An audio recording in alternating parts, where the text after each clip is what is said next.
Welcome to your Canadiens Connection on Rocket Sports Radio. We are proud to be the trusted source for all things Habs for more than a decade. This is the Canadiens Connection Podcast.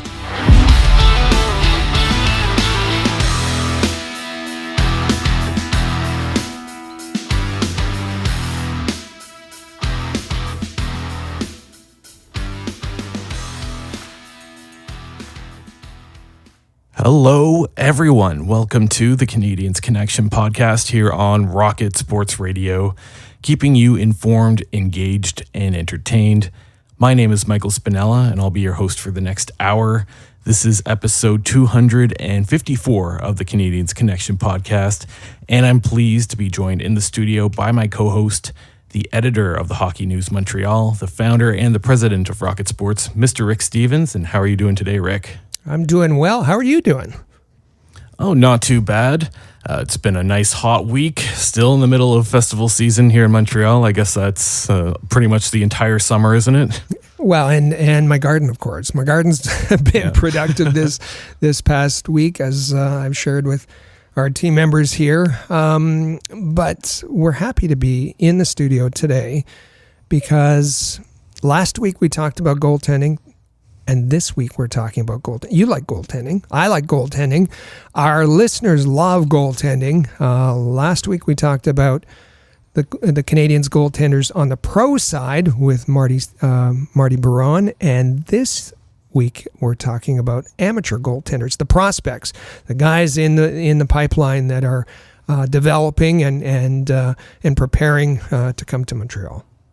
Yeah, maybe some guys that our fans haven't heard of quite yet, some guys that we drafted in this past NHL draft. So I'm sure everyone will be very excited to learn about what we have coming up the pipelines. And we needed an expert we needed an expert last week in Marty Baron, and from the comments, it sounds like you enjoyed that episode. And this week, we have a special guest, and he's a goaltending scout, a head goaltending scout for FC Hockey. So he'll have all kinds of information. And maybe you don't, as you said, Michael. Maybe they're not familiar with goaltending prospects, but Shaun Richardson is, and he'll be here with us.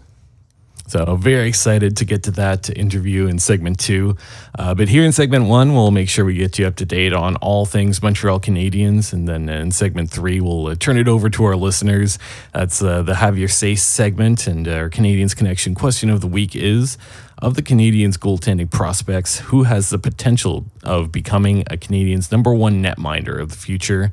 And Rick, for those who have something to say about this or just a comment in general, what's the best way for them to reach out to us? Our listeners are very active. They're active in sending us messages and letting us know their thoughts. Typically, they text us because we've set up a Rocket Sports text line where you can text us 24 hours a day. Anytime you have a thought, send it over to us at 5853-ROCKET. That's 5853-ROCKET. If you have a little bit more to say, you can send us an email at hello@rocketsportsmedia.com. And don't hesitate to interact with us on our social medias. Make sure you're following at Habs Connection on Twitter, Facebook, and Instagram, and check out the website canadiensconnection.fm. So from this week, a fascinating story is Cayden Primeau has a new puppy, and he's decided to name that puppy Gus. Right next to where he wrote the name Gus, he put a bus emoji. I don't know if the full name is Gus the Bus or if it's just going to be Gus. And why is this important? Well, it's important because Cayden Primeau is setting down roots. Cayden Primeau and his girlfriend Miranda Height.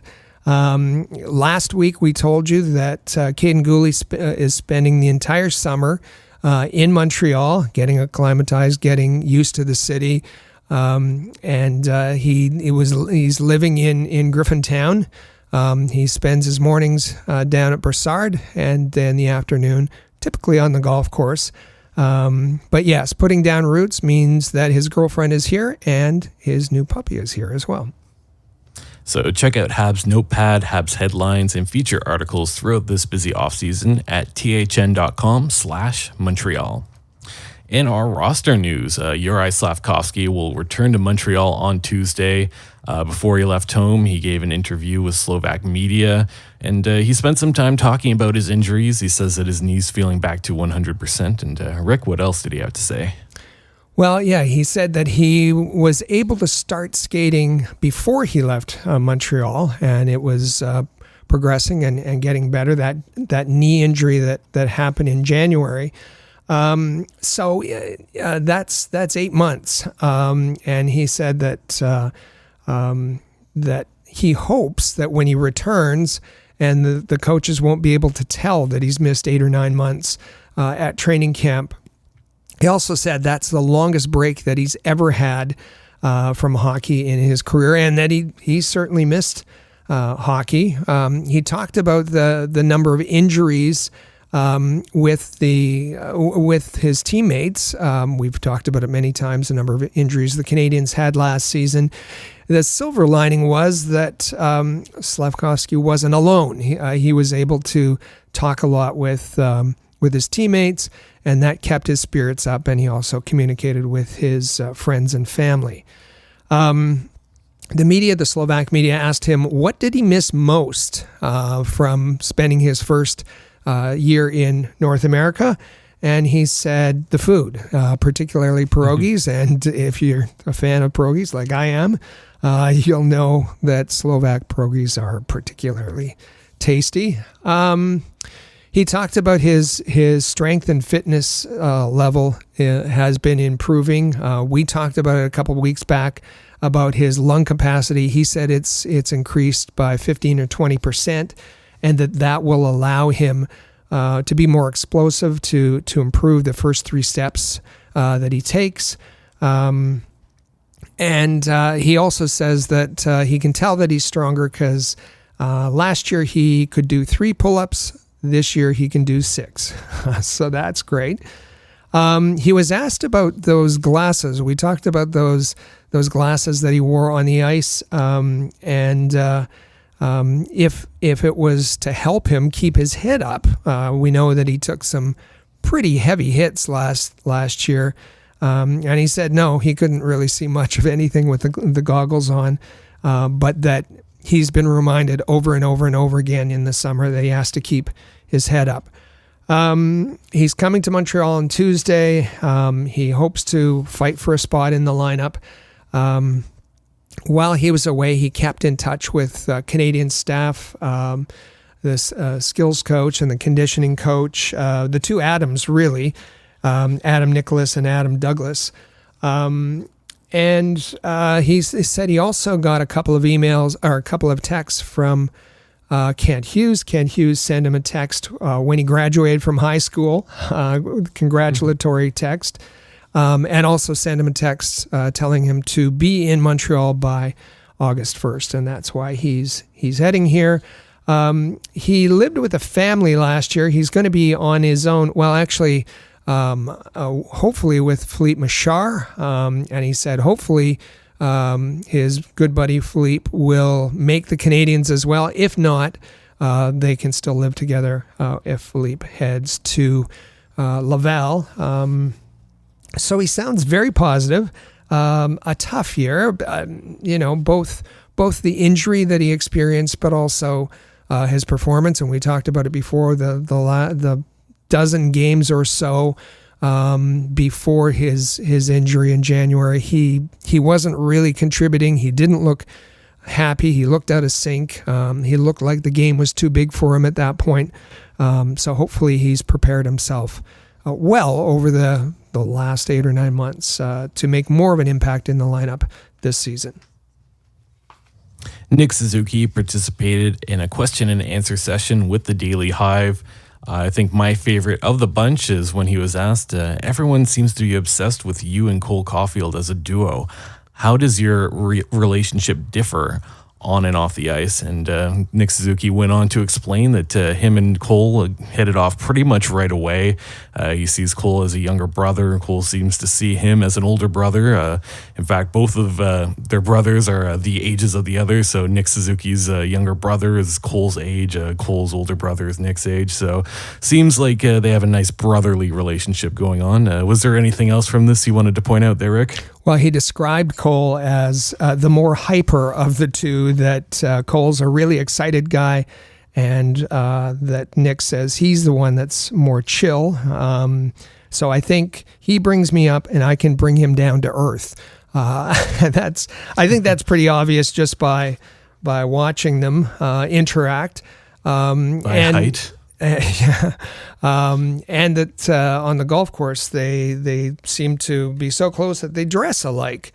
On a more serious note, he mentioned about the charity that is important to him. He said that he partnered with Good Food, an organization that's connected with the Breakfast Club of Canada. And we remember that Carey Price, both Carey and Angela Price, were both very, very involved with the Breakfast Club of Canada and did a lot of charity work and awareness work with them. The other part of it is he was asked about being a captain and who has helped him in that role. And the two names that he mentioned were David Savard and Chris Weidman. Veterans that provided him some help navigating his first year as the important role of Canadiens captain. And now it's a good time to get to our Habs prospect report. It's time for the Rocket Report. The Rocket Sports Media Team is your premier source for information about the Laval Rocket, the AHL affiliate of the Montreal Canadiens, as well as Habs prospects playing in the CHL, NCAA, and leagues around the world. Bookmark thn.com/Montreal to follow our comprehensive coverage of Canadiens prospects. And big thanks to Amy Johnson for that brand new stinger. That sounded amazing. Starting things off in our prospect report, the World Juniors Summer Showcase is underway July 27th to August 4th at USA Hockey Arena. Canada's lineup includes some that were recently drafted: Adam Fantilli. Canadiens prospect Owen Beck is also going to be there. So an interesting group, and let's see how many of these guys are still around when it comes to the actual World Juniors tournament in the fall. Yeah, the USA, and this is happening in Plymouth, Michigan, a great summer event. The scrimmages, the games, and it's going to involve the U.S., Sweden, and Finland, are available on USA Hockey for a cost. They are, but if you're interested, they are available. And the U.S. team right now is split into a blue and white team. Lane Hudson on one side, Jakub Fowler, the two Canadiens prospects, on the other side. The 2023 Hlinka Gretzky Cup will take place to August 1st to 6th. So the Hlinka Gretzky Cup is an annual international under-18 ice hockey tournament, and it takes place in Czechia and Slovakia. Bratislav, Czechia, and Trenčín, Slovakia. And these, of course, we just finished one draft in June. We're preparing for the next draft in 2024. These will be prospects that you're going to be hearing their names over the course of the season as we get closer to the 2024 draft. The first good look at them is at the Hlinka Gretzky Cup. Interesting article came out from The Athletic this past week, and it's entitled Redrafting the 2020 NHL Draft. So that's the year that Alexis Lafreniere went first overall. This redraft, the top five, now looks like this, with Tim Stützle going number 1, Jake Sanderson at number 2, Lucas Raymond at 3, Cole Perfetti at 4, and Alexis Lafreniere going at number 5. So some big changes happening there in regards to Montreal prospects. He has Caden Gooley falling to number 19 with the New York Rangers, and pick number 16 where Montreal selected, it's Marco Rossi. So this would be good news if you are a fan of the Ottawa Senators and let's say the Winnipeg Jets as well, with Cole Perfetti moving up considerably, but Stützle and Sanderson taking the top 2 spots in Scott Wheeler's opinion, and Lafreniere maybe a little bit of a disappointment, down 4 spots to number 5. For the Canadiens, Caden Gooley down a couple of spots. If you go down even further, Justin Barron, who, no, he wasn't a Canadiens prospect at the time of the draft, he's dropped a couple of spots, 3 spots. But I think for both of them, and I think Scott Wheeler recognizes this, that the drops are mainly due to the fact that Caden Gooley's rookie season was interrupted by injury. Justin Barron spent a good portion of his season in Laval, so there really hasn't been an opportunity to see them a lot. And it shouldn't be perceived as something against their development. There's one other member of the Canadiens that people don't talk about a lot in this group. He has Sean Farrell at number 23. And that's a huge jump. That's 101 places that Sean Farrell has jumped from his draft position.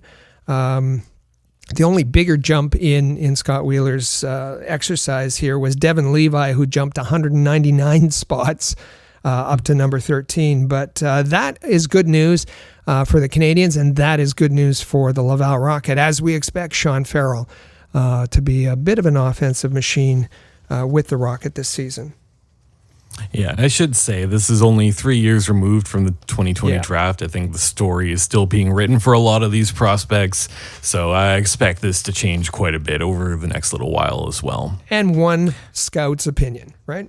Yeah, exactly. So you can find all of our content about Canadiens prospects at thn.com/Montreal. We have one really good quote this week. It comes from the NHL Network and Sam Cosentino. He's talking about the Habs prospect David Reinbacher. David Reinbacher, and this is a guy that I think was really polarizing for Montreal Canadiens fans. They're like, who is this guy? Well, I'll tell you who he is. 22 points in 46 games for Cloten in the Swiss League last year. A guy who played in all situations and from the start of the year to the end of the year continued to progress on a huge upward slope. So when it comes to Reinbacher, I think fans were a little bit concerned. Okay, at the World Juniors, he was sick. We didn't get to see him at his best at a big-time event where he played as an underage player. He goes to the Worlds, he plays in 4 games, he gets injured there. What are we to think of this guy? Don't worry about it. This guy's unbelievable. He was going to school, playing pro hockey, and he had a job, Tone. He was a headhunter. What? Yes, he was a headhunter while doing all this and still playing pro hockey. So you have to love the fact that this guy's got his life in order. He's got his priorities straight. Now he can focus simply on hockey. The Montreal Canadiens have a great one here. Right shot defenseman David Reinbacher. Don't forget his name. Might be a year or two before you see him making those contributions on the Montreal blue line, but he will make them. So Sam Cosentino there on the NHL Network, and the NHL Network for the past week and continuing on are ranking the NHL teams with the best prospect pool. They have ranked the Montreal Canadiens as at 10th, which I think is fair. We tend to overestimate the number of prospects in the Canadiens pool, and I think there are organizations out there that have a deeper prospect pool, but that's no slight against the Canadiens. And Sam, who was on our podcast back at the end of May, we had been breaking the news about David Reinbacher. Pay attention to David Reinbacher.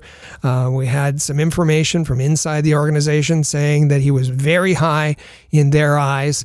And Sam Cosentino at the end of May agreed with that and gave us a breakdown of how that might happen. Tremendous insight from Sam. Also mentioned he also predicted the Edmundson trade. And Sam now coming on the NHL Network. We apologize for the music bed in the background makes kind of covers a little bit Sam's comments. That's the NHL Network. But he talks about Reinbacher and how he could contribute. A little bit disappointing that didn't see him in the World Juniors. He was injured at the Worlds. Just a hip check from Rasmus Sundin, Washington Capitals defenseman, injured his knee and he missed the rest of the World Championships, and mentioned that that it'll be a while before we see him.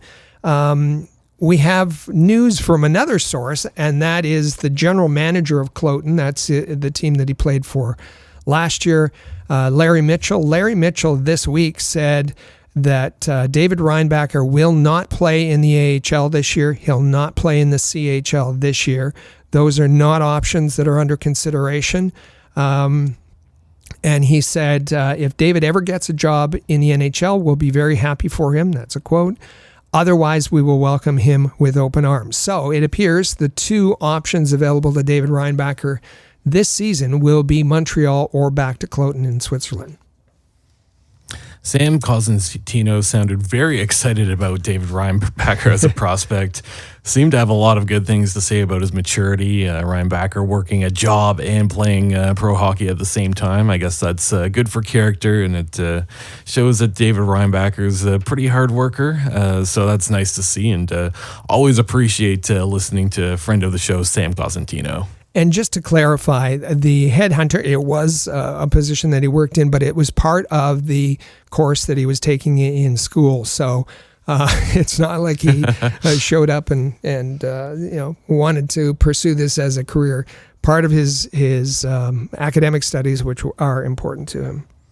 Yeah, absolutely. So now we'll take a look at some hockey news and notes from around the league. We'll go back to The Athletic as they put out an article about the 10 worst contracts in the NHL.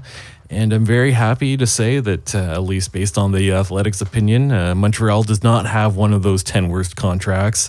Number 1, they have Seth Jones. Number 2, they have Cayden Primeau. And number 3, they have Jonathan Huberdeau.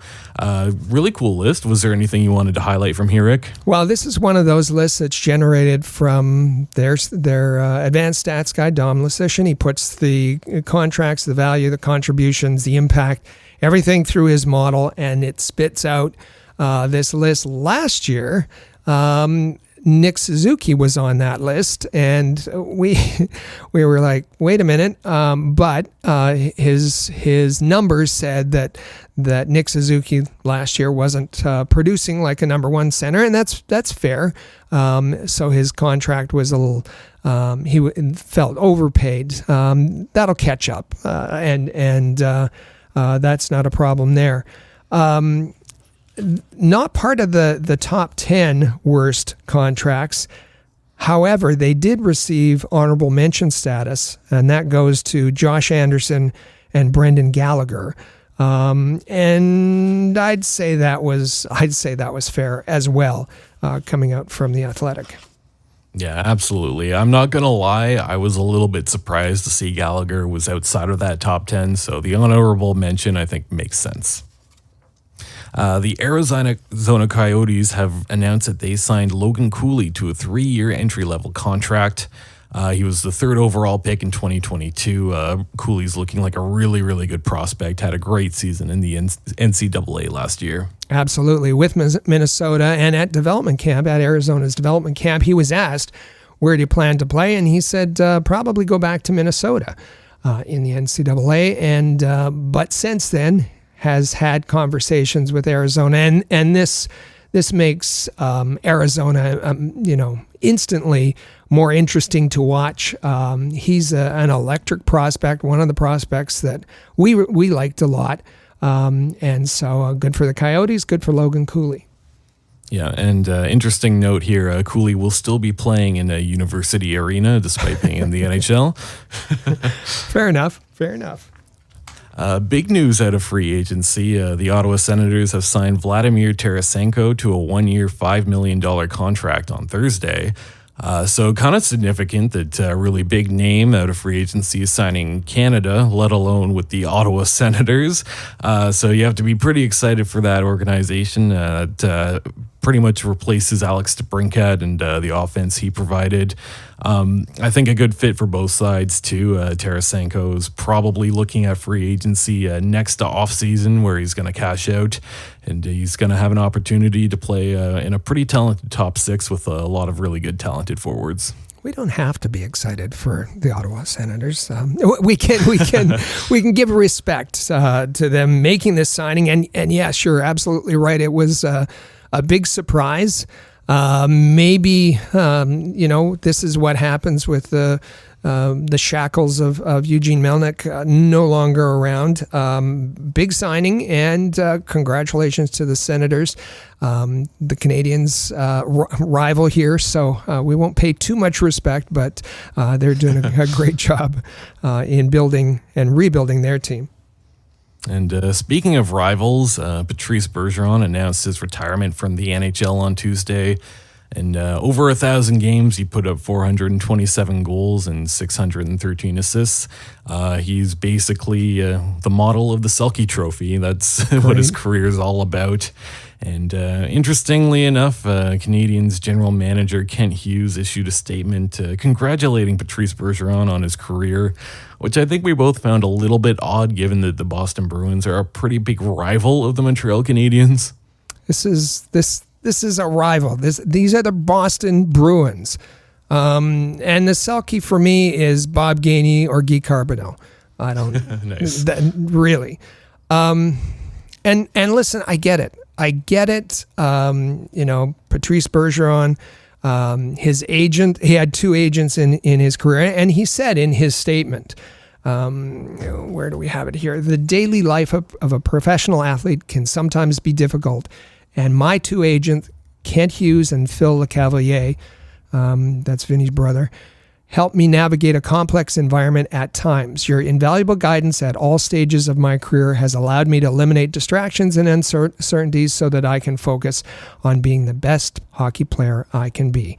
So yes, it makes sense to thank your former agent. I get it. I guess what was weird for me was that Kent Hughes' statement didn't come out from Kent Hughes. It came out from the Montreal Canadiens. And Kent Hughes' statement is, Patrice, congratulations on your retirement. You arrived in Boston as an 18-year-old boy speaking broken English, and you lead the game today as a man, husband, father, and one of the greatest leaders in the, whatever. And I get the Quebec connection. I get the Kent Hughes connection. But bottom line, he's a Boston Bruin. And it's really tough. We can have respect for his career. But one of the good things about it is maybe the Bruins now have a problem at center. But that's a story for another day.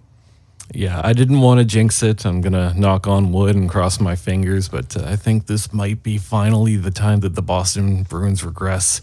You take a look at their lineup, and it's not looking so great without Bergeron and Krejci and some of those other guys. So again, knocking on wood. Yeah. Former Canadiens forward, the 40-year-old Tomas Plekanec will continue his lengthy hockey career by playing in Kladno Knights this season. That's Jaromír Jágr's team in the Czech League. What a great story. What a tremendous story.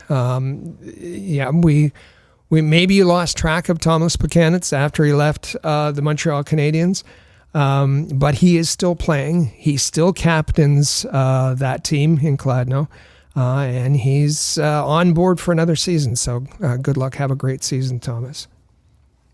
And one final thing before we head off into our first break, we'd like to send our sincere condolences to the family of Peter Kilgore as he passed away on July the 25th. Peter Kilgore, if you're a Montreal Canadiens fan who lives in Toronto, you know who Peter Kilgore is. And I lived for almost 5 years in Toronto. Peter is an avid Canadiens fan, and reading from his obituary, it says, a diehard Montreal Canadiens fan, Peter took it to the extreme with his brother Andrew when they opened their ever-popular restaurant, Kilgore's Bar Meets Grill. And if you're in Toronto and you went down to the Bloor Street area, there was this Canadiens oasis. You walked in from all of the nonsense that goes on in Toronto about the Leafs. You're inundated. You're oppressed by the Leafs coverage and fandom. And you open the doors of Kilgore's and you walk into this oasis and you look around, and there was, PK Subban jersey on the wall, and Jean Beliveau and Guy Lafleur. Peter loved Beliveau and Lafleur. There was seats from the Forum in there, and it was a great bar. It was just a tremendous bar and grill, as they called it. Peter and Andrew, the two brothers, put it together. They always showed Canadiens games. They always showed the RDS coverage. Everybody was in the place was wearing Canadiens jerseys. You'd stand for the anthem. You'd sing the anthem. And Peter was behind the bar, usually wearing a Canadiens jersey, or sometimes in a referee's jersey, because he would whistle down a Toronto Maple Leafs fan who stumbled their way in. He was a great guy. The food was terrific. And they had the usual pub fare, the wings and fish and chips and that sort of thing. But they also had Montreal food. They had poutine, they had smoked meat sandwiches, and it was terrific. And I learned about it when I lived there. And then when I came to Montreal, we had, for a long time, many long-time listeners will know that we had Habs hockey parties, watch parties. We had them in Montreal. We had them at McLean's or Ye Old Orchard, where we'd get fans who had, knew each other from social media, and we'd fill the place and watch a game together. Well, we did the same thing in Toronto, and when we did, we'd have it at Kilgore's. And Peter would have trivia, and he'd have prizes and great food, great drinks, it was absolutely tremendous. So we salute Peter, and real sad news for Canadiens fans living in Toronto. So coming up, we'll hear a message from our sponsors, and then we'll get to our big topic segment. Stay with us. This is Canadiens Connection podcast here on Rocket Sports Radio. New customers download the DraftKings Sportsbook app and use code THPN. Bet just $5 to score $150 in bonus bets instantly. That's code THPN only at DraftKings Sportsbook. Gambling problem? Call 1-800-GAMBLER. In Massachusetts, call 800-327-5050 or visit gamblinghelplinema.org. In New York, call 877-8-HOPE-NY or text HOPE-NY 467-369. In Kansas, call 1-800-522-4700 on behalf of Boot Hill Casino and Resort, KS. In West Virginia, gambling problem? Call 1-800-GAMBLER or visit www.1800gambler.net. All games regulated by the West Virginia Lottery. Please play responsibly. In partnership with Hollywood Casinos at Charlestown Races. In Connecticut, help is available for problem gambling. Call 888-789-7777 or visit ccpg.org. 21 and over in most eligible states, but age varies by jurisdiction. See DraftKings.com/sportsbook for details and state-specific responsible gambling resources. Bonus bets expire 7 days after issuance. 1 boost per eligible game. Opt-in required. Max bet $50. 10-plus leg requisite for 100% boost. Eligibility, wagering, and deposit restrictions apply. Terms at sportsbook.draftkings.com/baseball terms.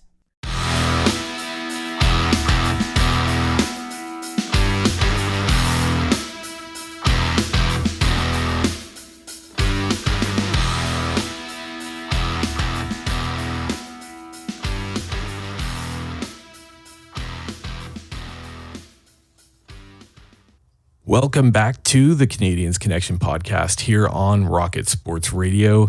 I'm Michael Spinella. You can find me on Twitter at The Spinella. And with me in the studio is our president and founder of Rocket Sports, Rick Stevens. You can give him a follow on Twitter at Rocket Sports. You can also follow at Connection on Twitter, Facebook, and Instagram. Plus, check out the website, CanadiensConnection.com. Just a reminder here to subscribe to the Canadiens Connection podcast in the player or on your favorite podcast app.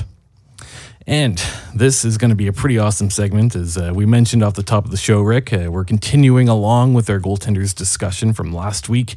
This week, we're talking about some of the prospects, and we have a very special guest coming in for an interview.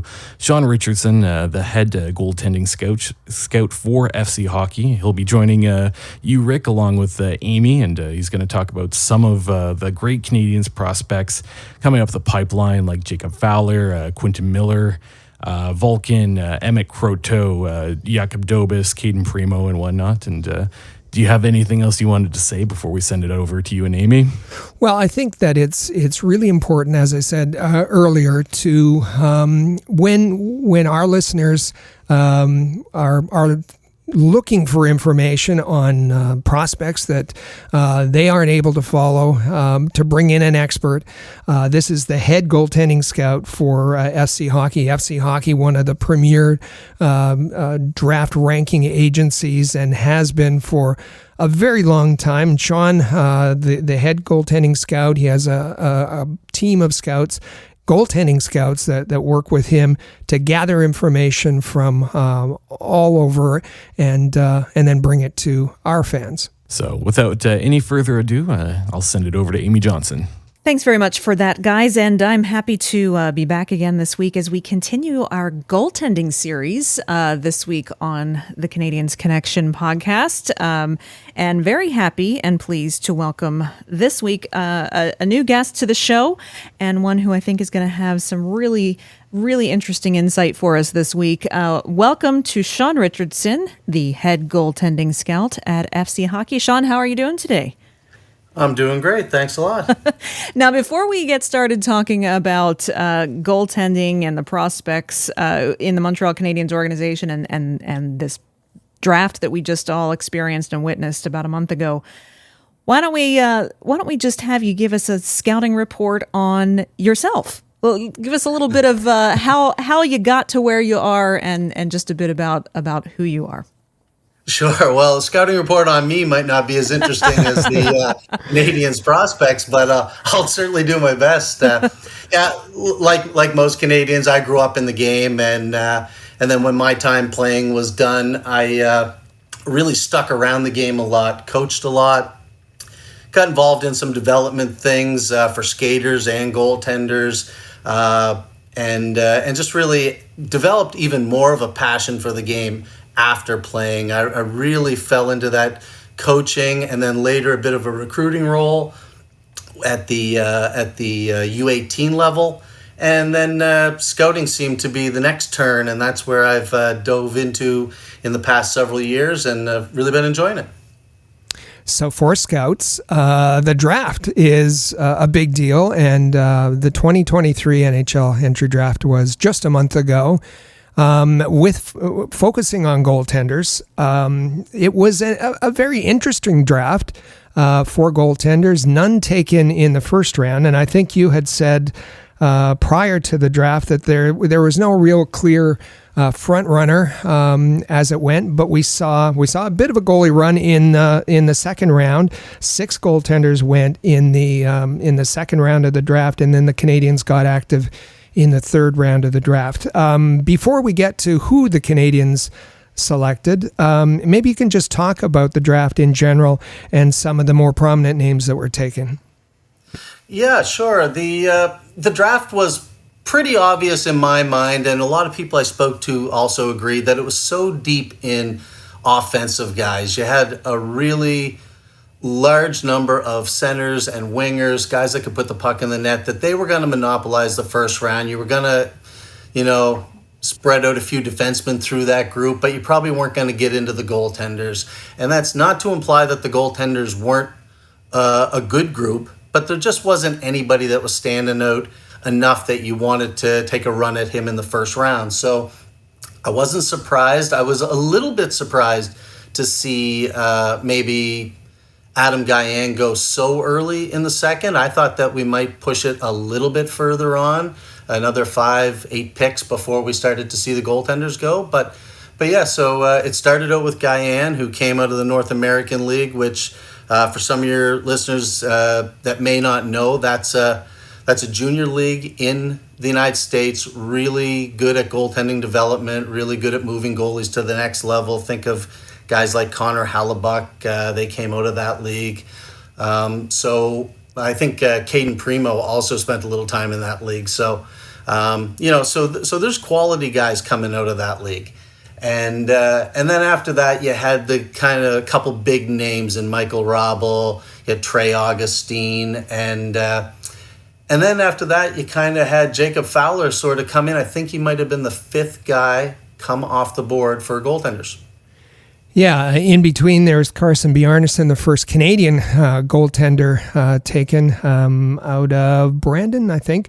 Went to the Flyers, and then, quite early in the third round, it was Jakub Fowler. And I think Canadiens fans have really warmed up to Jakub Fowler, and we saw the Fowler family in the video that the NHL put out last week. They're all very expressive and emotional, and Jakub Fowler is going to be a quote machine for sure. But I think what you're here to tell us about is the way he plays the puck and the way he plays on the ice. Well, and I would echo those sentiments. What's not to love about Jakub Fowler? Yeah. I mean, there's a guy that you would think is certainly showing the indication that he's on a path to be a future starting goaltender at the NHL level. I mean, it is still early, but all indications are that if he can transfer the way he plays now up to that next level, and we're going to get a good indication of that because he's going to head off to Boston College here in the fall. So we're going to see how he transfers from the junior level up to Boston College, and then from there how he can take that up to the NHL level. So, there's still a lot to be decided with him, but there's a lot to like about him. Well, at Boston College, he'll have a bit of firepower in front of him with Ryan Leonard and Will Smith and Gabe Perreault and Cutter Gauthier, I think, is there. Can you kind of break down his technique? He is, from my eyes, seems to be a pretty technical goaltender and a quick goaltender. His quote is that he doesn't like to spend a lot of time on his back scrambling. He likes to be in position. He doesn't like to be caught out of position. So, what from your viewing, what have you seen in Jakub Fowler's game? Well, the coaches in Montreal will be happy that he doesn't like to spend a lot of time on his back. I'll tell you that. That's something that if every goalie said that might give some relief to a lot of coaches. But yeah, I mean, he's got such a great level of experience. I mean, he's seen it all.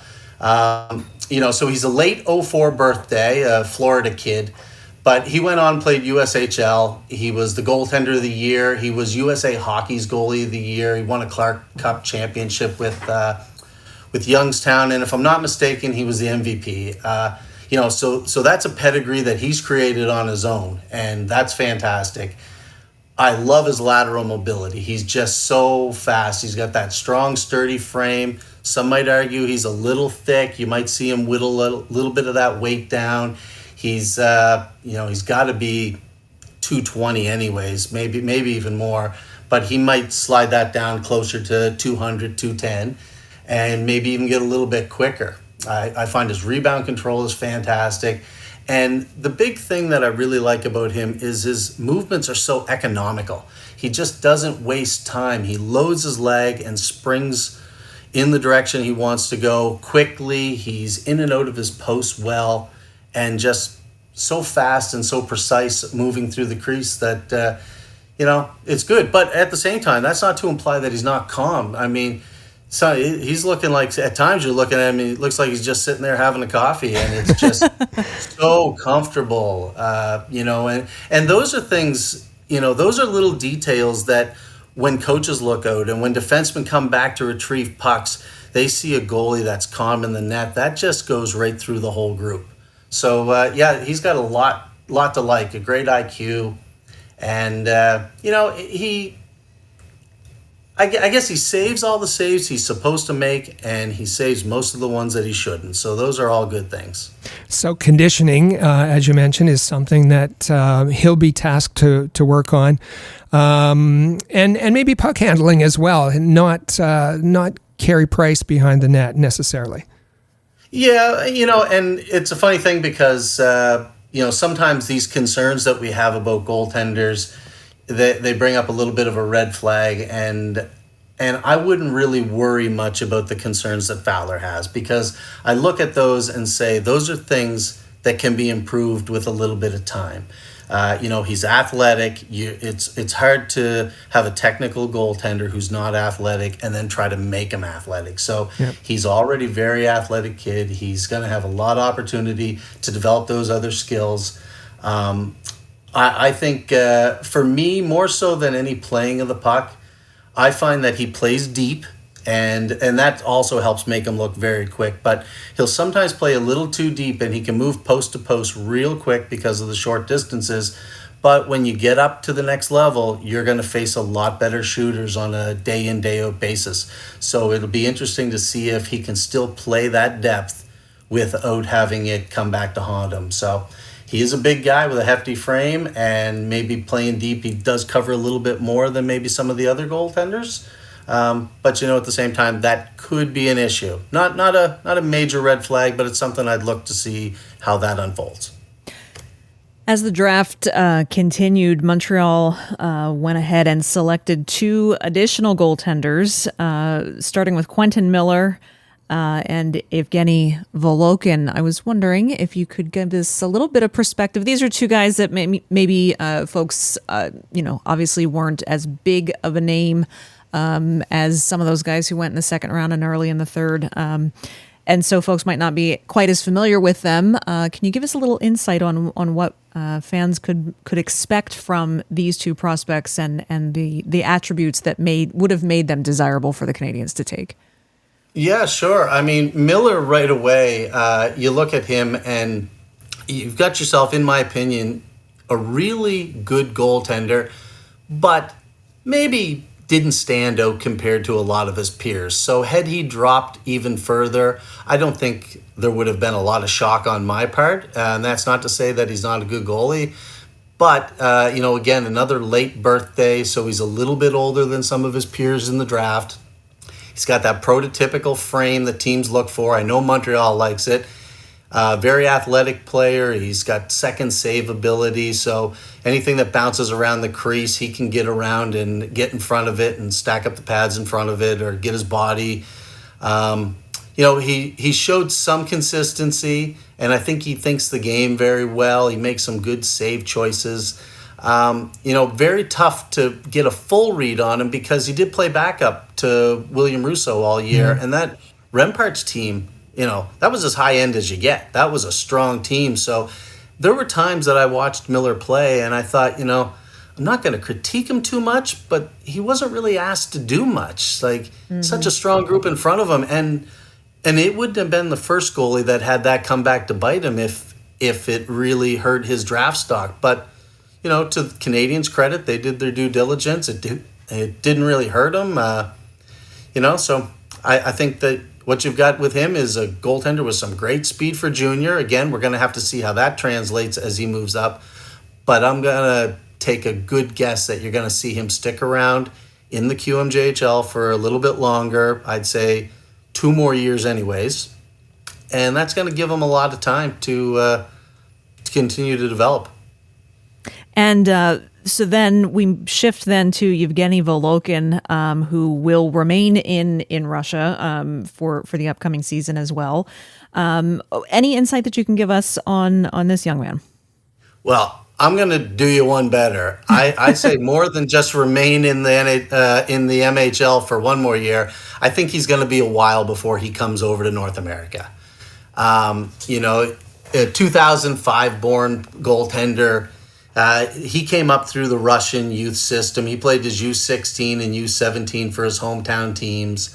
And then all of a sudden, maybe he caught on, or he had an opportunity, or he was comfortable enough and ready enough to jump up to the MHL, which for any listeners that don't know, that's the Russian U20 league over there. And it's a solid league. He had great numbers, but great numbers alone aren't enough. I don't know that league well enough to know that his team was particularly good or particularly bad. So I don't trust the numbers. What I see with him, keep in mind, limited viewings I've had and everything on video, but he's got that pro-ready size. He's highly athletic. He's got a really high upside when it comes to his potential. And this might sound funny, but because his skill set's so raw, I see such an upside. Because you've got an athletic young man who still has miles to go in his development. I just think that his skill set needs a little bit of work, and that's why I don't think he's an overnight job. He's not. I already said he's not coming to North America right away. I don't think Montreal would expect him to, but once that skill set develops, maybe they have a chance to see him live. I would expect that they have seen him primarily on video, which isn't a big concern. But, anytime you can get boots on the ground, you want to see somebody play live. So that's my thought, is that, you're going to be a little while before you see him. But I think if you look behind this pick, something you might see is that Montreal really showed a lot of trust, in my opinion, for the guys that focus in on European players and goalies in particular. I'm thinking someone like Vincent Riendo, who's their goalie and Russian pro scout. Michael Krupa, the Eastern European amateur guy. That tells me a lot of what they think of the maybe job they're doing. And, because you need somebody to advocate for you in that room when the names start to go around. If nobody stands up and says, I believe in this guy, well, then his name's quickly crossed off the list. So I see that, Kent Hughes has a group of people there that he's relying on, and they seem to be standing up for some guys that maybe are a bit obscure. I don't think you needed to go as early as you did in the 5th round. 140-something overall he was taken. I don't think you needed to go that soon, but they found their guy. They knew they wanted him. They stuck to their guns and took him, and I like that. So those were the 3 goaltending prospects the Canadiens took in this past year's draft. Now, if we look at last year's draft for a full picture of what's in the pipeline, we see Emmett Croteau taken in the sixth round, 162 overall in 2022. Good size on him. He's played for the last 3 years in the USHL, and will be moving to Clarkson this coming fall. Yeah, Emmett Croteau is a goaltender that I really like. I think he's got a lot of potential.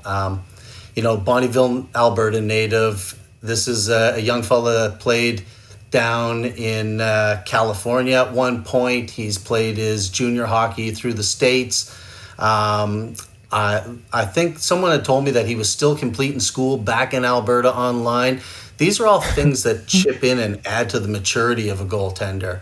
So he's got lots of size. He covers the net well. He's got that low athletic stance that he packs that lateral push that's just so strong. And, his mobility is terrific that way. And, I think those are some of the strengths that he has, along with tracking the puck and along with how he reads the play. But, here's a guy that was a 6th rounder. And like I said early on, being able to grab guys later in the draft and have them turn into something is terrific. So, as a 6th rounder, I think this is a guy you can't count out. He's going to go off to Clarkson. They just brought in a 5th-year transfer from Providence College who maybe played a couple of years prior to that in Nebraska. So I'm not sure he's going to start, but I think he's going to get a lot of meaningful minutes, and I think there's a lot of development that can be had. And personally, I love those guys that go the college route because it really just extends their development path. And I think you're going to see Croteau, benefit from that. Well, speaking of, guys going the NCAA path and now getting kind of in the shorter term in terms of the depth chart for the Canadiens and the pipeline, looking at the Laval Rocket and the AHL, this year we will see Jakub Dobes come in this year. He actually joined the Laval Rocket at the end of last season, but unfortunately did not get an opportunity to play. So he has yet to make his AHL debut. What are your thoughts on Jakub Dobes and the season ahead, not only in terms of his development, but, is this the type of situation where you'd like to see a goaltending prospect get a heavy workload of ice time to really start to hone in on those skills at the pro level that they need? Well, yeah, I think Dobes is just a fantastic goaltender, and I know anybody that's listening to the podcast from Michigan is not going to like it because he played at the Ohio State Buckeyes. Yes, he did. Yeah, they do not like each other, and with good reason, I suppose. But anybody that might be from Michigan that likes Montreal is going to be happy to see him there because You've got a guy that's a terrific goaltender. I mentioned with Croteau how he moved down to the States, and that's an indication of maturity and that ability to sort of branch out and go after what you want. Same with Jakub Dobes. I mean, this guy came from the Czech Republic, Czechia now, it was Czech Republic at the time, raised in St. Louis, moved over there, and really had to learn how to speak English. This guy has been working at his craft in all areas for a number of years. So he goes off, and he, after some time in Omaha where he had some pretty terrific numbers on occasion, I don't know the numbers off the top of my head, but save percentage is well above 900 a lot of the time. He goes off and plays at the Ohio State. And I think, you've got a confident goaltender who's really athletic, and he's aggressive. He challenges shooters. So he comes out, if you like a guy that tries to tip the hand in his favor and force shooters into quick decisions and, sudden passes and that's your guy. He's big. He's got a big frame on him too. So, he's got to be 6'4", as far as I recall, and maybe even still growing. So, his lateral slides are great. And one thing I liked, a lot of goalies, Dobes is a guy who's got great leg length, and he can reach with his arms.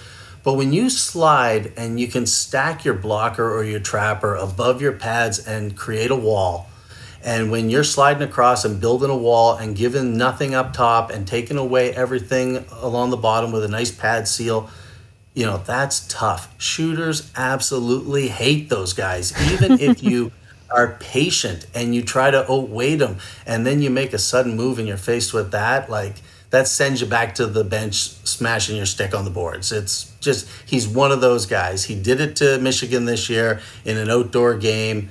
He's... he can frustrate shooters. And he's consistent. He's generally a very consistent performer, a great work ethic. He's always a 100% effort guy. And he is really big on visualization techniques. His pre-game preparation is next level. So when he takes to the ice, you're going to see a goaltender in Laval that's ready to go. And that's going to nip at Cayden Primeau's heels. Well, that's, I know a lot of people are very anxious to see Jakub Dobes in action this fall. And the big question is, who's he going to be sharing the crease with? Cayden Primeau is waiver eligible this year. And with, we spoke with Marty Biron last week about Jake Allen and Sam Montembeault and the tandem that they are likely to have at the NHL level. So that leaves kind of a big question mark around Cayden Primeau.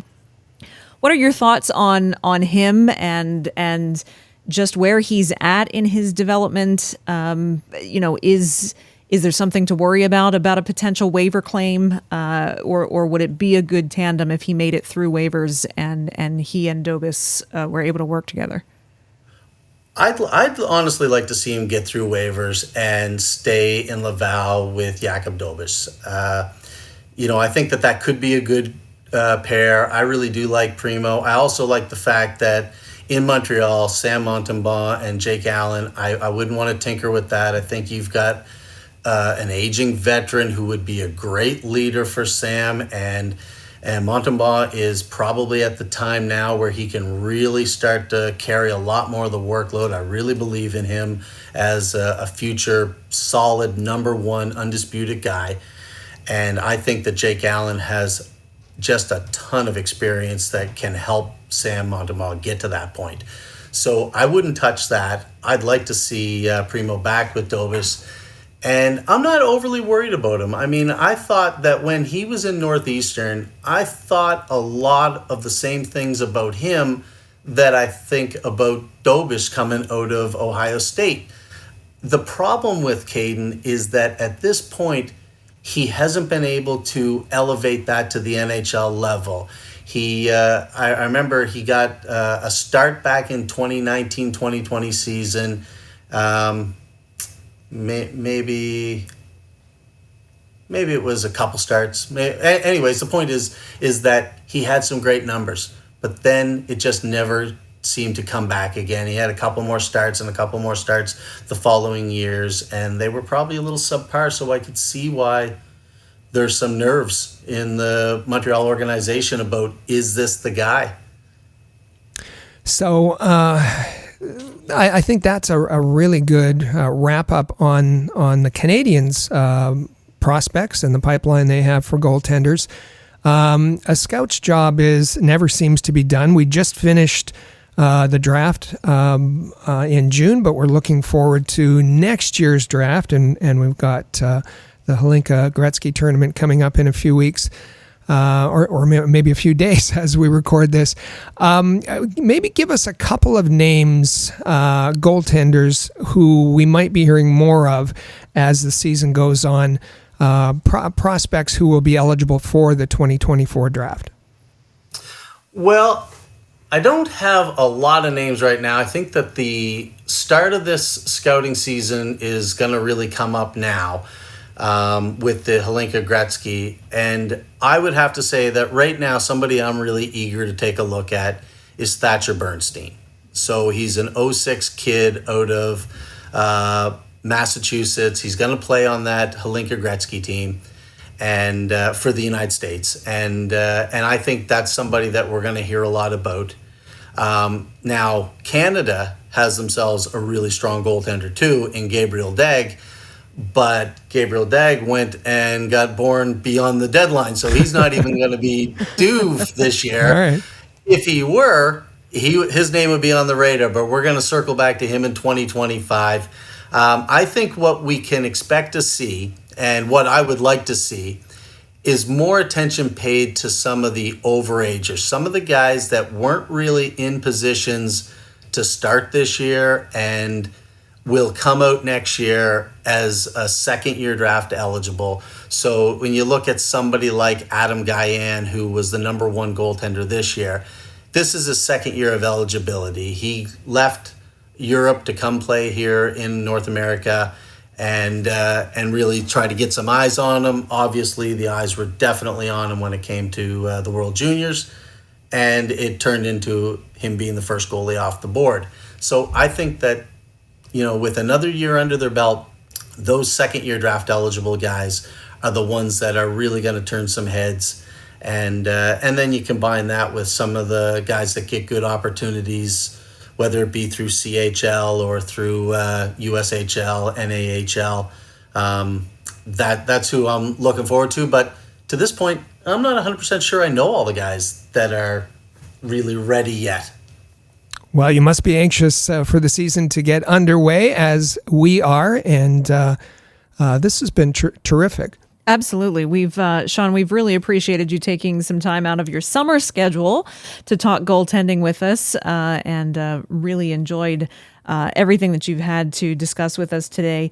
If you are not doing so already, you can find Shaun Richardson on Twitter at SDR Scouting. And just once again, Shaun, on behalf of Rick, myself, Michael Spinella, and the rest of the Rocket Sports team, we appreciate you being here today. And of course, we hope to have you back again soon.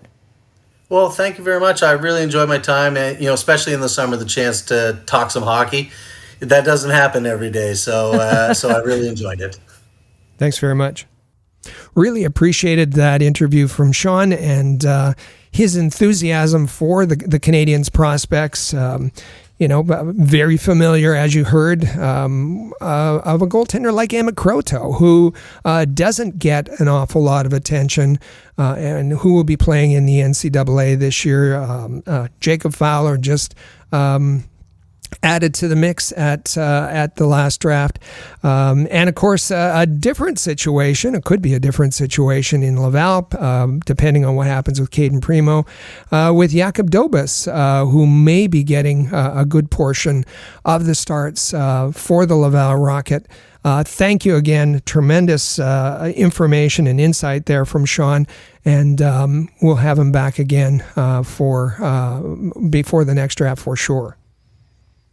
Yeah, big thanks to Shaun Richardson. Always enjoy listening to prospect talk, and especially goaltending prospect talk. You don't always know some of those names and some of the newer kids on the block, like a Jakub Fowler. So it's nice to get to know everybody. And like I said, big thanks goes out to Shaun. And just before we send it off into our final break, I have a Canadiens Connection question of the week for our listeners. It relates pretty well to this segment that we just had. And the question is, of the Canadiens goaltending prospects, who has the potential of becoming the Canadiens' number one netminder of the future?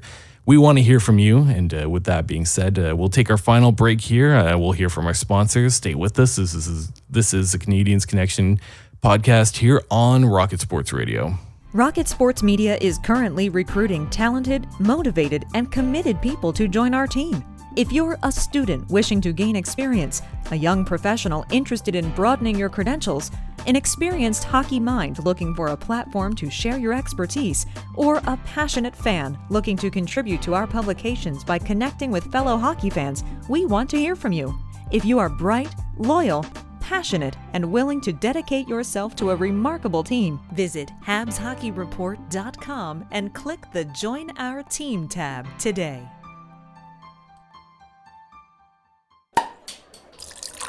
In every city around the world, sports fans flock to popular watering holes to share a few pints, some good grub, and to cheer for their team. Think your favorite sports bar deserves to be recognized? Or are you traveling to a new place and need to find the perfect spot to watch a game? HockeyPub.com is the answer. Find out where the best spots are in your city to eat, drink, and meet fellow fans. HockeyPub.com. Want the latest Habs news with game previews, reviews, and highlights? How about full coverage of development camps and special events? Looking to follow the Laval Rocket more closely this season? Or perhaps you'd like to learn more about team prospects? The Rocket Sports Media team has what you're looking for at thn.com/Montreal, the place where you'll find everything you need to be the most informed and connected Habs fan around. That's thn.com/Montreal.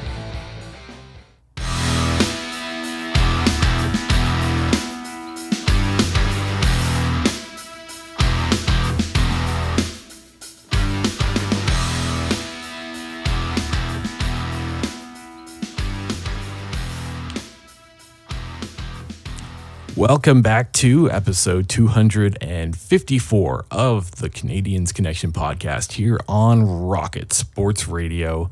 You can follow at Habs Connection on Twitter, Facebook, and Instagram. Plus, check out the website, canadiensconnection.fm. And feel free to text us anytime via the Rocket Sports text line, 5853-ROCKET.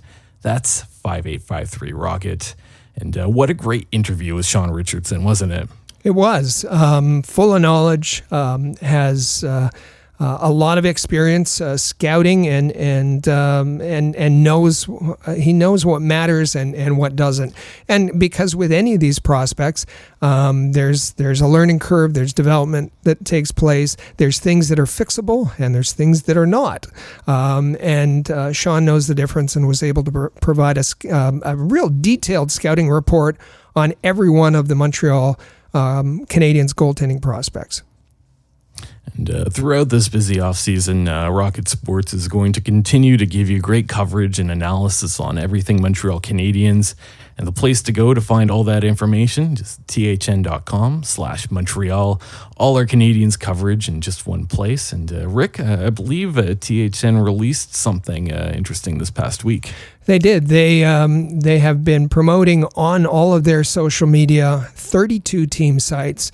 They've jumped in with both feet. Of course, we were recruited, the Rocket Sports team was recruited to provide the Montreal Canadiens exclusive coverage to the Hockey News. And so you can find our coverage at thn.com/Montreal, and all of our coverage is there about the Canadiens, about prospects, about Laval. Everything is there in one spot for you. But they also were promoting all 32 team sites this week, and it's a massive team to go forth for the upcoming NHL season. It's an exciting step. So make sure you go to thn.com/Montreal first. And if you're interested in other team sites, you can navigate from there. Also, we have some great content that we've been putting up on YouTube. If you want to find it, just search at All Habs and you'll be able to find things like the Habs Hockey Report show every single Thursday, being released by Amy Johnson. Amy's a great host. She does in-depth analysis and she puts together some really interesting episodes. The most recent one is entitled Why the Alex Newhook Contract is a Win for the Montreal Canadiens. So make sure you subscribe so you never miss a single episode. Hit the like button if you liked what you saw, and leave a comment. Amy loves to engage with all her viewers in conversations. And it's also the spot where we're putting the Canadiens Connection podcast. You want to take us with you on your favorite podcast app? Great. We're on all the favorite podcast apps, and you can take us with you as you enjoy this wonderful summer. But maybe if you're at work and you want some audio on, fire up YouTube, navigate to the at All Habs YouTube page, and you can listen to the Canadiens Connection podcast. So make sure that you're leaving us comments there. Make sure you're liking. Make sure you're subscribing. And make sure you're sharing this content that we have with your fellow Canadiens friends who are also fans. And make sure you subscribe to both Rocket Sports podcasts on your favorite podcasting app. Every single Tuesday, the Press Zone comes out. You can find all the episodes at thepresszone.fm, hosted by Amy Johnson and Patrick Williams. That's going to be your source for all things Habs prospects, Laval Rocket, anything AHL. They do a really good job with that podcast, so make sure you check that one out. And make sure you're also subscribed to this podcast on your favorite podcasting app, the Canadiens Connection. You can find all the episodes at canadiensconnection.fm in case you missed any. And we'll be here every single Saturday throughout the summer. I always say, we don't go on vacation when all your other favorite radio shows and podcasts take a little bit of a summer break. We'll be here every single Saturday, nice and reliable, just for you guys. And something else we wanted to throw out there is feel free to reach out, as we are recruiting for our Rocket Sports team. So if you are interested in joining Rocket Sports, Rick, what's the best way for people to do so? Well, we've got a talented team who contribute in many, many different ways, whether it's writing articles, contributing to the podcast, whether it's being an expert on social media to share our work. We have a terrific team. And if you want to be part of that, if you're talented, if you're Canadians, if you're passionate about the Montreal Canadiens and you want to get involved in some way, reach out to us, DM the Rocket Sports account on social media, or head to habshockeyreport.com and check out the Join Our Team tab. There's a bit of a questionnaire to fill out. Send it in.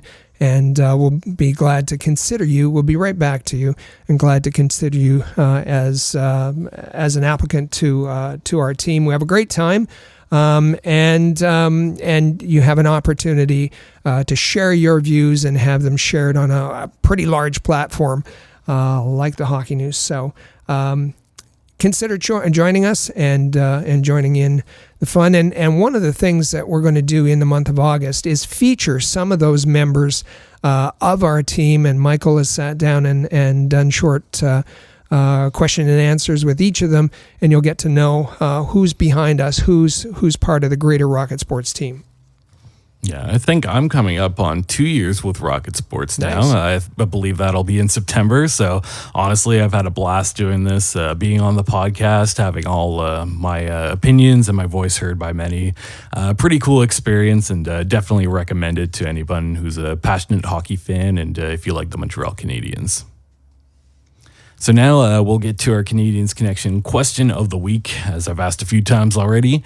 Of the Canadiens goaltending prospects, who has the potential of becoming the Canadiens' number one netminder in the future? We want to make sure we hear from you, and one of the best ways to do that is to reach out to us by text 5853-ROCKET. Make sure you let us know. And throughout the week, we actually hear from many of our listeners, and we try to highlight some of our favorite messages that we get. We have 3 texts, I believe, coming from our listeners, and they are in response to the last episode 253 of the Canadiens Connection, entitled Marty Biron Breaks Down Habs Goaltending.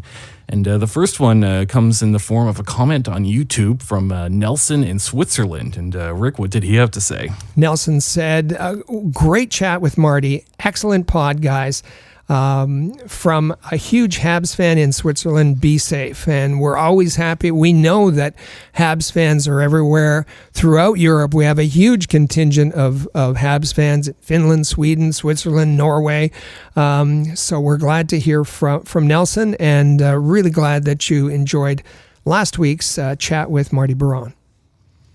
And via text, we heard from Marcel in Verdun, Quebec. That's just south area of Montreal. And what he had to say is, best pod ever. Can you have Marty on every week? Awesome breakdown of Habs' goaltending situation, especially Primeau. I agreed with every word. So big thank you to Marcel. I wish we could have Marty on every single week. Don't you, Rick? Well, a big thank you to Marcel, and a big thank you to Marty Biron, who has been on the podcast before and took time out of his summer to sit down and break down every part of the Habs goaltending current situation, and kind of we talked about a path for the future, how the Canadiens can rebuild that the goaltending department. A great interview. If you've missed it, just go to your podcast app, look for episode 253. And listen to Marty Biron, because it kind of sets the stage for this current episode, talking about the NHL goaltending. And today, as we've said, we talked about the Habs goaltending prospects. And coincidentally, that Marty Biron interview was pretty popular in-house as well, as one of our contributors, Gustav, who's currently living in Gatineau, reached out to us in our Slack group, and he left us a pretty nice message as well. Rick, what did he have to say? Gustav said, that was probably one of my favorite podcasts from the team all time. I love this type of show, news and updates, and a deep analysis of a specific topic. Great job and excellent work on getting top quality podcast guests. So thank you. That's very kind words coming from Gustav. And one last one. I lied. There were actually 4 messages to get to, and this one comes via text from Logan in Sudbury, Ontario. What Logan has to say is, been talking to my Habs buds about your draft idea. Take Juraj or Nemeth with the first overall pick last year, and Leonard or Benson with number 5 overall this year. We're all in, and most of us wanted Michkov. So thank you for Logan, and appreciate you listening to this podcast. A lot of people seem to have a lot to say about this past draft. Yeah, they do, and I should say the vast majority of our text comments from Facebook, wherever it is, we're getting and emails. We're getting all kinds of messages about Michkov, and they're not negative towards David Reinbacher. In fact, there was one email that said, "Listen, I'm not a Reinbacher hater. I didn't send him any hate messages. I just want to know what happened because I thought we were getting a top offensive player here." And most of them talk about Michkov and wonder how he slipped through. Logan is talking about the idea that I floated a couple podcasts ago. If the Canadiens had kind of changed their strategy, we saw that this best player available, that didn't happen. Last year they were committed to adding size. This year they were in on David Reinbacher very, very early and didn't budge from that throughout. But I suggested that perhaps they reverse it, take the defenseman last year, either Juraj or Nemeth, and have that defenseman who has the ability to quarterback a power play, and then bring in offensive talent, bring in a guy with grit and scoring ability like Ryan Leonard, or pure offensive talent like Zach Benson. The Canadian, there's still some that would have suggested Michkov with all the baggage that comes with that. I know that Canadiens fans are still trying to figure it out. Hopefully, the folks in hockey ops that made this decision, that they are going to be proven right. But it's going to take some time to see that happens. Yeah, so appreciate all the messages that we get throughout the week. Like I said, we try to highlight as many as we can sometimes, and just too many to get to. One thing is clear, a lot of our listeners have really interesting opinions, really interesting questions, and they tend to think for themselves quite a bit. I think that's fair to say, right, Rick? Absolutely. And we like it that way, for sure. Absolutely. So coming up this week, things to watch out for. We're still waiting on the signing of RFA Jesse Ylönen. Hopefully that gets done pretty soon, right? Don't hold your breath, but yes, it's got to happen pretty soon. And for those in Montreal next weekend, between August the 4th to 6th, that's Osheaga Music Festival. So plenty of people will be very excited about that. Parc Jean Drapeau, it's a great event. Yeah. Head down to Parc Jean Drapeau. Wonderful music event. And for those in Montreal this weekend, Le Grand Poutine Fest is happening in Old Port. So make sure you head down there and get yourself a nice traditional Quebecois poutine. Nice. Maybe Cayden Primeau will be down there. I hope so.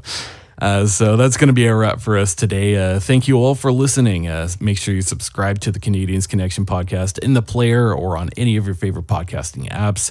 You can also share it on social media if you like what you heard. Enjoy the week, and we'll be back here next Saturday, August the 5th.